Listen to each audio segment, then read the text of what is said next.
Well, thank you very much, Mr. Chairman. Welcome, Ambassador. All through my state of Rhode Island and all through the nation, what we hear when we go out is families are suffering under accelerating prices for practically everything. Since January until this October, appliances, for example, have gone up 4.25%, electricity 5.6%, ground beef 13.87%, and for many families that's a staple. Milk 2.48%, and coffee 30.2%. Goldman Sachs estimates that the tariffs are being paid for 55% by American consumers and 22% by American businesses, which probably pass on some of that to consumers. So in this situation of crisis for many families, the president seems to be completely indifferent to what's going on in the average family in the United States.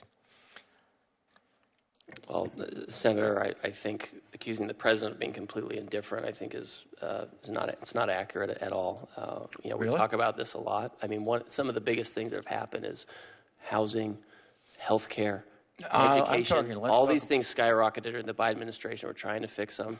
Fortunately, we do have a lot of things over the past 12 months. And I'm just looking at public information here. You have, we have apparel that's gone down by 0.1% over the past 12 months. But where we do see issues about beef, the president's launched an affordability program. The herd's at the smallest it's been in 10 years. Some of these things have secular trends. So we're aware of it. We want to work with you on it. Well, that's interesting. Let's talk about coffee. 30% increase. One of the major coffee producers is Brazil. The President of the United States put tariffs on Brazil because his friend, President Bolsonaro, was being prosecuted under the law of Brazil.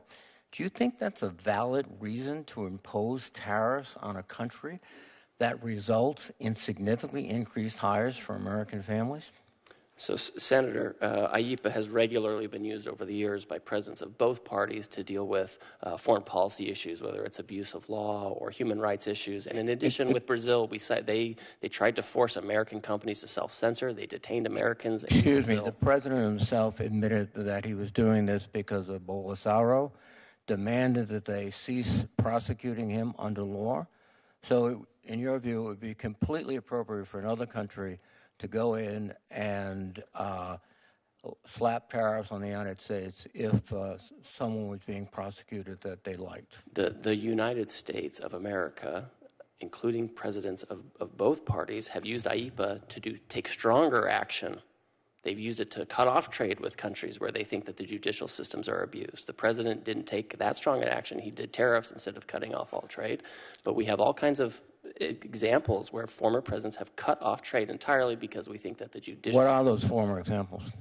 I mean, we've cut off, trade with Iran and we sanctioned individuals because they were trying someone that was a friend of the United States. We cut off trade with Iran because they were engaged in violent activities. But we have sanctions on specific people in Mexico, who's a neighbor. We have sanctions on specific individuals and countries all over the world. I mean, all presidents have used IEEPA to do sanctions. The president has actually not gone as far as a full cutoff, but has just, imposed tariffs. The president gratuitously, for his own self-gratification, imposed tariffs on Brazil because one of his buddies was in trouble.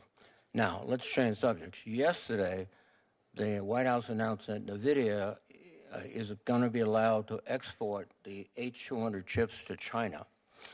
Were you consulted on that? I was. You agreed?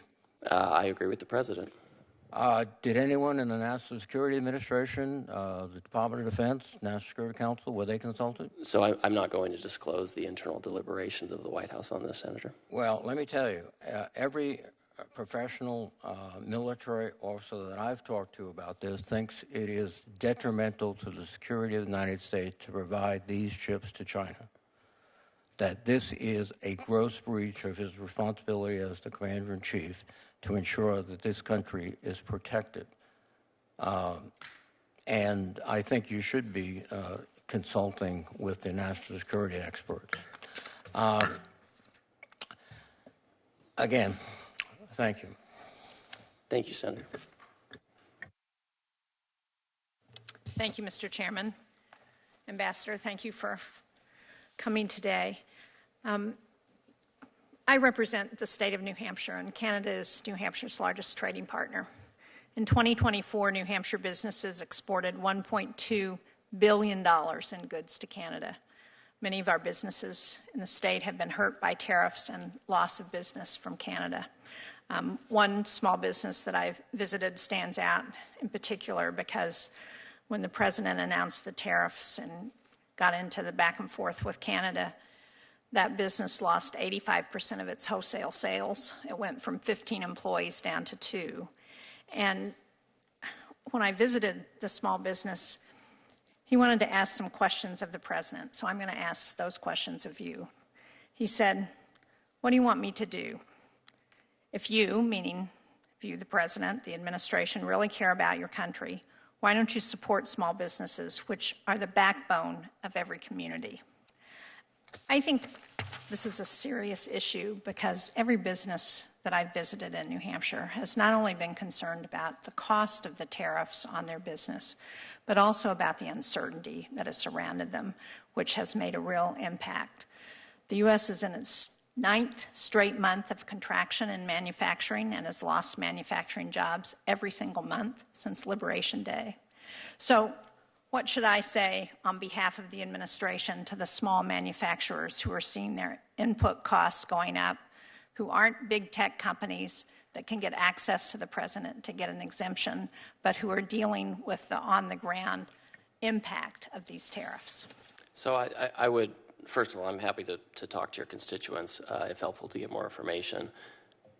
There are not tariffs on goods that travel across the border between Canada and the United States if they are Canadian and American goods.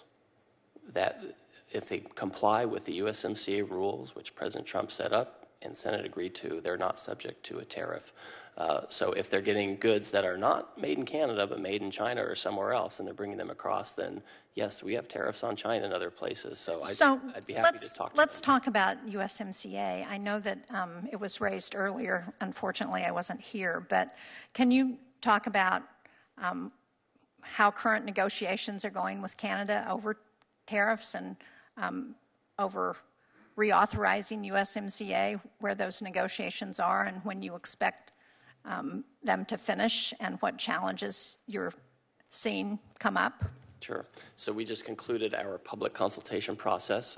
That was a couple months long, where we received comment. We just had 3 days of hearings where civil society and industry and workers can come in and give their views. So we've received a lot of input from agricultural community, manufacturers, service providers, et cetera. A lot of people like a lot of the things that USMCA has done. A lot of folks are concerned if Mexico or Canada haven't been compliant. So we're in the process right now of developing areas where we think the agreement should be improved or should be fixed. The president himself is also considering what the future of this agreement looks like. I speak to my counterparts in Canada and Mexico pretty much weekly. I think it's incumbent on us, and I intend to work with Congress and have been and will on positions on USMCA renegotiation, so we can have a good sense. I think rules of origin need to be addressed because I want to make sure that the benefits of the agreement go to the members of the agreement and not some third country in Asia somewhere. So that's something where I want to focus. And if there are ongoing irritants with Canada and Mexico, those need to be resolved too. And so are you confident that this is going to get done by the expiration date for the reauthorization? So the way it works is on July 1, the administration has to say if they're going to stay in the agreement or not. If they say no, then there's an ongoing negotiation process that goes on.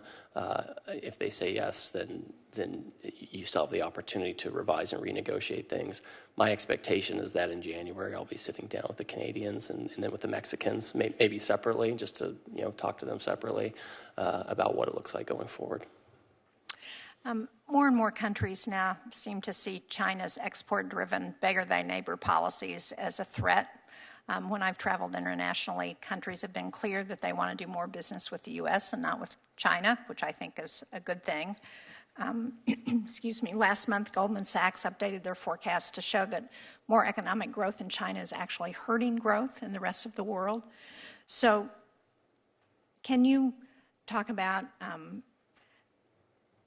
your objectives to build a cohesive global partnership to combat China's economic policies, and what are the results that you're seeing from that?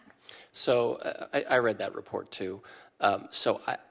One thing we've been doing over the past several months is we've been concluding agreements on reciprocal trade with countries on a bilateral basis, and this is a situation where, you know, we modify our tariffs somewhat. You know, we still keep a tariff to protect domestic production, but we modify it somewhat to make sure that we can get products from those countries that we want, that we need, and they in turn are opening their markets to us so that we can be stronger partners, so we can have more balanced trade. We obviously have a trade deficit issue, so we don't want to just continue to be the dumping ground or have others have workarounds into third countries.